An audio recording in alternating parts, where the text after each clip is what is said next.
Cette réunion a fini comme elle a démarré, dans la cacophonie, dans la confusion.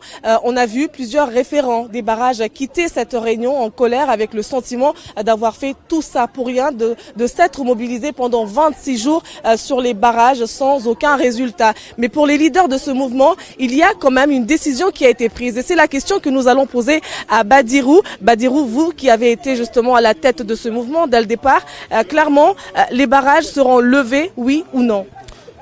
Les barrages ne seront pas levés, les barrages seront mis à côté. La population va pouvoir circuler. Ça veut dire que ça va souffler un peu.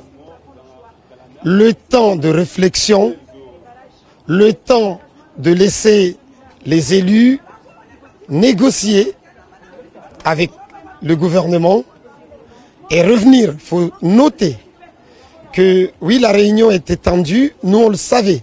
Il y a eu beaucoup de personnes, beaucoup du monde que ce qu'on attendait. Il y a eu beaucoup de monde que les personnes qu'on a l'habitude de retrouver quand on est en réunion en fait, par rapport à la base.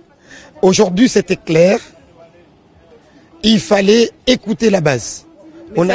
Cette base aujourd'hui, elle est déçue, elle est complètement perdue.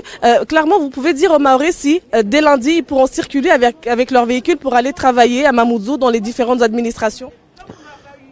Oui, écoutez bien, la base a réfléchi, on a laissé le temps. La base a pris la décision de mettre les barrages à côté. Ça veut dire que oui, la population va pouvoir circuler pendant un certain moment. J'ai dit que je n'ai pas envie d'être beaucoup plus précis par rapport à la période, mais la population va pouvoir souffler. Et ceux qui disent qu'ils vont quand même maintenir les barrages, c'est notamment le cas à Nyambadao par exemple. Donc qu'est-ce qui va se passer si certains décident de maintenir leurs barrages? Vous savez que ça a été toujours compliqué de gérer tous les barrages. Hein. Il y a des leaders des barrages, des référents des barrages, qui font un peu comme bon leur semble, comme ils le souhaitent, mais on a toujours essayé de le faire comprendre qu'à un moment, il faut respecter la base. Donc on va continuer à dialoguer avec les référents qui ne respecteront pas le mot d'ordre d'aujourd'hui.